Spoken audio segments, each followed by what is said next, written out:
Suratun Nazi'at.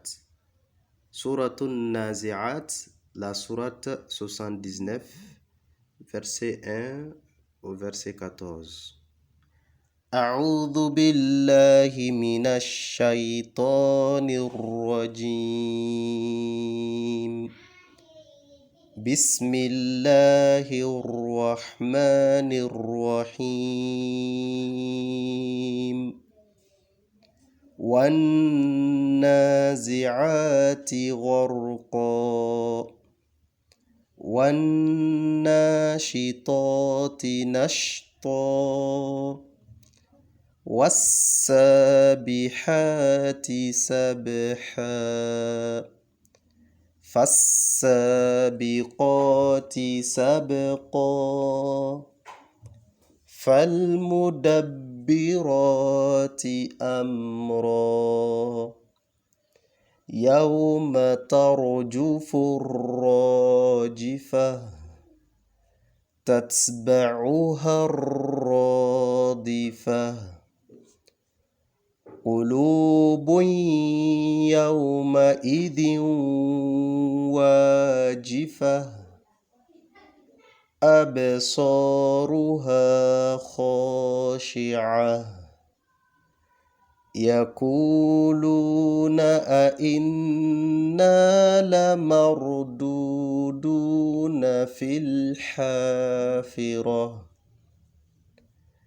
أإذا كنا عظاما نخرة قالوا تلك إذا كرة خاسرة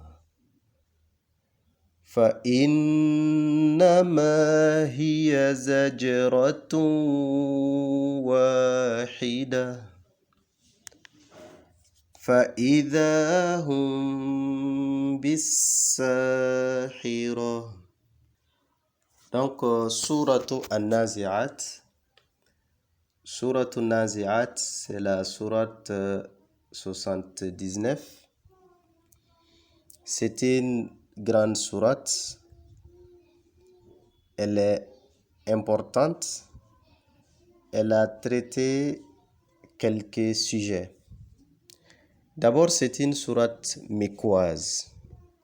Donc, ce qui veut dire elle a été révélée durant la période mécoise, avant le Hijra, notamment durant les 13 premières années de la prophétie, durant la première partie de la prophétie de Mohammed sallallahu alayhi wa sallam. Et lorsque l'on lise avec méditation, en réfléchissant aux différents passages, nous pouvons retenir beaucoup d'enseignements.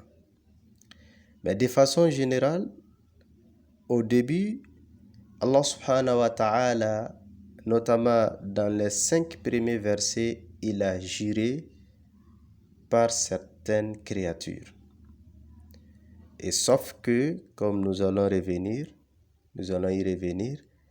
Allah subhanahu wa ta'ala, il a juré par certaines créatures et les objets de jurement qui ont servi de serment, les exégètes se sont divergés à propos de ces objets. Et ce qui est intéressant pour cette sourate, la réponse au serment est aussi fait l'objet de divergences entre les exégètes. Est-ce que la réponse est retenue? Est-ce que la réponse serait Yawma tarjufu rajifa ou la réponse est sciemment enlevée? La réponse est sciemment ignorée pour la sourate. Quand même, Allah subhanahu wa ta'ala, il a juré au début de la sourate. La réponse, ça peut être considéré par le verset comme Yawma tarjufu rajifa. Et ensuite, Allah subhanahu wa ta'ala, il nous conduit immédiatement à la scène du jugement dernier. Comme si nous sommes là en train d'observer l'arrivée du jour dernier. Les événements qui se produiront quelques événements préliminaires qui précéderont le dernier jour. Allah subhanahu wa ta'ala nous a fait une présentation. Et cette présentation, elle est intéressante. En même temps, ça fait vibrer le cœur. يقولون أئنا لمردودون في الحافرة أئذا كنا عظاما نخرة. Là, il réaffirme la tenue et l'arrivée de la résurrection. Ce sujet qui a été l'objet de divergences parmi les associateurs, les mécréants, et ils l'ont utilisé comme objet de moquerie et de raillerie de la prophétie de Mohammed. Après ce tour à l'éternité, dans le monde de l'éternité, dans le monde de l'au-delà, Allah subhanahu wa ta'ala, il nous ramène de nouveau, toujours dans le cadre des cheminements de cette sourate, il nous ramène à un sujet spirituel, en même temps politique et en même temps existentiel, à travers les récits de Moussa et du Pharaon. Allah subhanahu wa ta'ala, il a donné un aperçu de l'histoire de Moussa alayhi salatu wassalam. Moïse, c'est l'un des grands prophètes. Il fait partie des douilles de détermination, ce qu'on appelle les ulul azm parmi les messagers. D'ailleurs, l'histoire de Moussa est l'histoire la plus citée dans le Coran que n'importe quel autre prophète. Et dans cette partie du Coran, dans la sourate Nazi'at, Allah subhanahu wa ta'ala, il a exposé sous un angle qui sert de rappel, de souvenir à tous ceux qui veulent se rappeler, à tous ceux qui craignent Allah. Comme Allah même dit, Ibratan liman yakhsha. Qu'Allah subhanahu wa ta'ala nous accorde la crainte et qu'il nous permette de se souvenir, de se rappeler de ses enseignements.